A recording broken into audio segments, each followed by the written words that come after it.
Class 9 के students के लिए इस साल ऐसी तगड़ी खुशखबरी आई है कि मुझे ये डर लग रहा है कि कहीं खुशी के मारे वो इस साल पढ़ना ना छोड़ दें।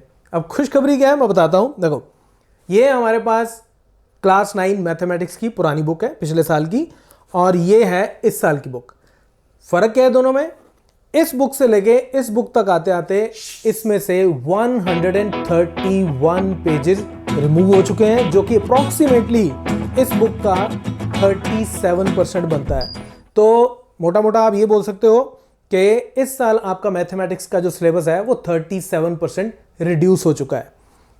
अब रिकमेंडेशन मेरी ये है कि आप नई बुक परचेज कर लो, क्योंकि अगर आप पुरानी बुक फॉलो करते हो, कर सकते हो, अगर आप पुरानी बुक फॉलो कर रहे हो तो आपको YouTube पे वीडियोस को फाइंड आउट करने में दिक्कत आ सकती है, क्योंकि जितने भी वीडियोस हैं अब वो नई बुक के अकॉर्डिंगली अपडेट हो जाएंगे, राइट?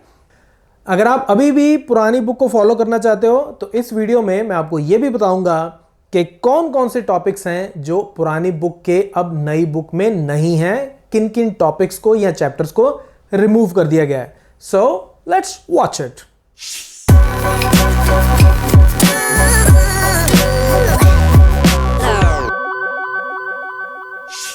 तो ये पुरानी बुक जो थी एनसीईआरटी की, उसकी लिस्ट है। इसमें टोटल 15 चैप्टर्स थे और टोटल नंबर ऑफ पेजेस थे 350, राइट? और अब ये जो मैं लिस्ट यहां पे डिस्प्ले कर रहा हूं, ये है नई बुक की, जो कि अक्टूबर 2022 जो अभी बुक मैंने आपको दिखाई वो ये एडिशन था। अब इसमें से सबसे पहले एक तो ये chapter areas of parallelograms and triangles, ये तो पूरा ही गया। फिर चैप्टर 11 कंस्ट्रक्शंस, ये भी सारे का सारा पूरा ही रिमूव हो गया। और उसके बाद प्रोबेबिलिटी लास्ट चैप्टर, ये भी सारे का सारा गायब। तो 3 तो चैप्टर्स ही गए। तो अब आपके चैप्टर्स कितने बच गए हैं? टोटल सिर्फ 12 चैप्टर्स रह गए हैं नई बुक में, और इन 12 में से भी बहुत कुछ गायब हो चुका है। और वो क्या गायब हुआ है अब मैं आपको वो बताता हूं। तो सबसे पहले चैप्टर 1 नंबर सिस्टम, इसमें से एक टॉपिक उड़ा है 1.4 representing real numbers on the number line. वैसे ये इंपॉर्टेंट होता है, आपको पता चलना चाहिए कि नंबर लाइन के ऊपर आप रियल नंबर कैसे फाइंड आउट करते हो, लेकिन ये गया, चलो कोई बात नहीं। फिर दूसरा चैप्टर पॉलिनोमियल्स, उसमें से रिमाइंडर थ्योरम ये गई, और इससे रिलेटेड जो क्वेश्चंस एग्जांपल्स हैं वो सारे गए। नेक्स्ट चैप्टर 3 कोऑर्डिनेट ज्योमेट्री, इसमें से सिर्फ एक सेक्शन गया है 3.3 plotting a point in the plane if the coordinates are given. वैसे ये इंपॉर्टेंट होता है, पता नहीं क्यों हटा दिया, चलो कोई बात नहीं, गया तो गया। चैप्टर 4 लीनियर इक्वेशंस इन 2 वेरिएबल्स, इसमें से 2 सेक्शंस गए 4.4 एंड 4.5। ग्राफ, एक तो ग्राफ जो है 2 वेरिएबल्स का जो बनाना होता है, और equations of lines parallel to X axis and Y axis, ज़्यादा डिफिकल्ट थे नहीं, पता नहीं क्यों हटा दिए हैं, बट चलो कोई बात नहीं। Chapter 5 intro to Euclid's geometry, ये वैसे भी बच्चे कम ही पढ़ते हैं, तो उसमें से लास्ट जो एक सेक्शन था 5.3 वो उन्होंने रिमूव कर दिया है। Next chapter 6 lines and angles. अच्छा, इसमें से ये जो दोनों सेक्शंस हटाए हैं मुझे नहीं पता क्यों हटा दिए हैं, क्योंकि पैरेलल लाइंस एंड ट्रांसवर्सल आप जगह जगह यूज करते हो, तो उसकी डेफिनेशन क्यों हटा दी? रख लो। Angle sum property of a triangle, तीनों एंगल्स का सम ट्रायंगल का 180 डिग्री होता है, ये तो आप बार बार यूज करोगे। आपने लोअर क्लासेस में पढ़ा होगा, प्रॉबेबली इसलिए हटा लिया, लेकिन मुझे फिर भी लगता है ये दोनों टॉपिक्स रखने में कोई हर्ज नहीं था, रख सकते थे, बट चलो गए। चैप्टर 7 ट्रायंगल्स, 7.6 एक टॉपिक इसमें से गया, इनइक्वालिटीज इन ए ट्रायंगल, ओके। चैप्टर 8 क्वाड्रिलेटरल्स, अब इसमें से क्या हटाया है? एक तो इंट्रोडक्शन, चलो ठीक है, इंट्रोडक्शन चलो ठीक है, मान लिया। Angle sum property of a quadrilateral, ये आप बार बार यूज करोगे आगे क्वेश्चंस को सॉल्व करने के लिए। क्यों हटाया मुझे नहीं पता, लोअर क्लासेस में आपने पढ़ा होगा, ठीक है, लेकिन फिर भी इसकी रेफरेंस मुझे लगता है यहाँ पे रखनी चाहिए थी। टाइप्स ऑफ क्वाड्रिलेटरल्स, अब पूरे चैप्टर में आप रेक्टेंगल, पैरेललोग्राम, रोम्बस, ट्रेपीजियम, इसके बारे में बात कर रहे हो। आपने ये सब चीज़ें लोअर क्लासेस में पढ़ी हैं, बट मुझे फिर भी लगता है इसका रेफरेंस यहाँ पे रखना चाहिए था, बट ये भी गया।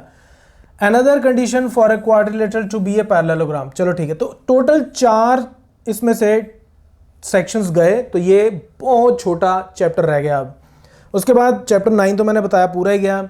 सर्कल्स, अब सर्कल्स में से इंट्रोडक्शन गई, okay. Then circles and its related terms a review, चलो ये भी मान लिया। ये बड़ी इंपॉर्टेंट थ्योरम थी आपकी एक 10.5, ये बड़ी इंपॉर्टेंट थी, सर्कल थ्रू 3 पॉइंट्स, तो ये गया।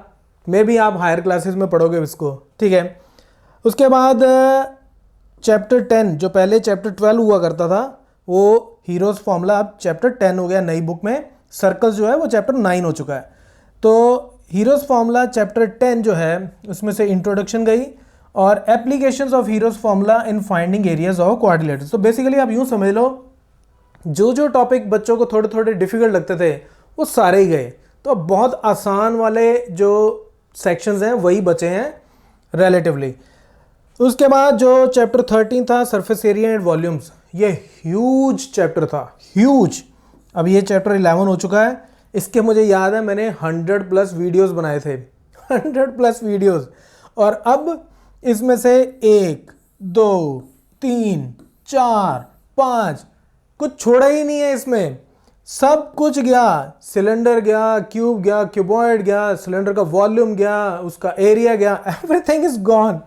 5 इसमें मेजर सेक्शन जा चुके हैं और ये इतना सा पिद्दू सा चैप्टर रह गया। अब जो सबसे बड़ा चैप्टर होता था वो एक तरह से सबसे छोटे चैप्टर में कन्वर्ट हो गया है। सबसे छोटा नहीं होगा खैर, लेकिन बहुत छोटे चैप्टर में कन्वर्ट हो गया है।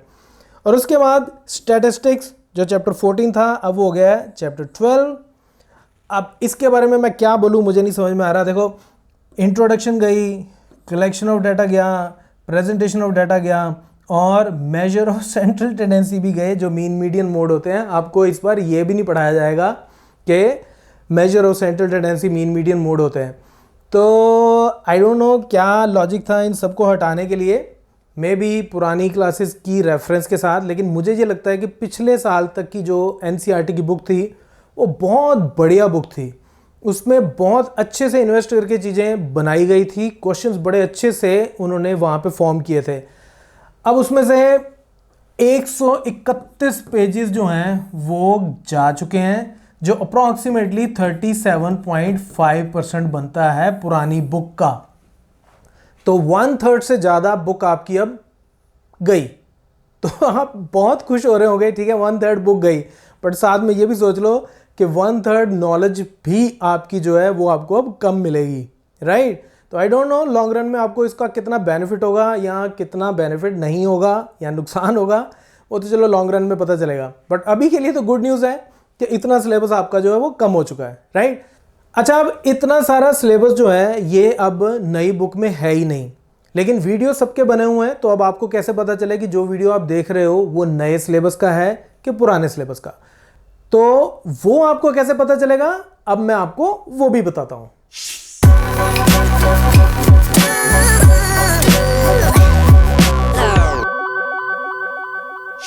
पुराने सिलेबस के हिसाब से मैं सारे वीडियोस ऑलरेडी बना चुका हूं, तो सब कुछ अवेलेबल है।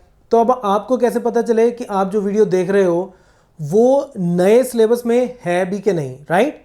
तो उसके लिए मैं क्या कर रहा हूं, ये जो थंबनेल आप अपनी स्क्रीन पे देख रहे हो, इस तरह के थंबनेल्स वाले जितने भी वीडियोस होंगे वो सारे नए सिलेबस वाले वीडियोस हैं।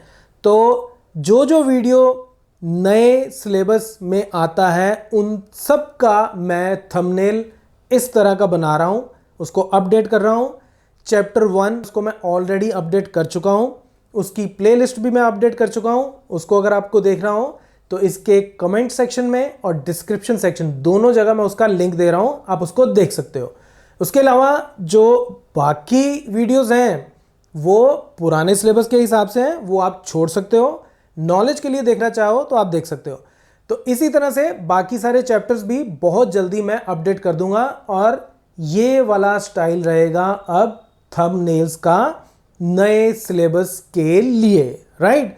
तो अब अगर आपके किसी और फ्रेंड को भी ये जानकारी नहीं है और वो पुरानी बुक खरीद रहा है या खरीदने जा रहा है, तो इससे पहले कि वो पुरानी बुक परचेज कर ले उसको फटाफट से ये वीडियो दिखा दो ताकि वो नई बुक परचेज करे, ठीक है। और अगर पुरानी बुक यूज़ करनी है तो आपको पता चले कि आपको कैसे यूज़ करनी है।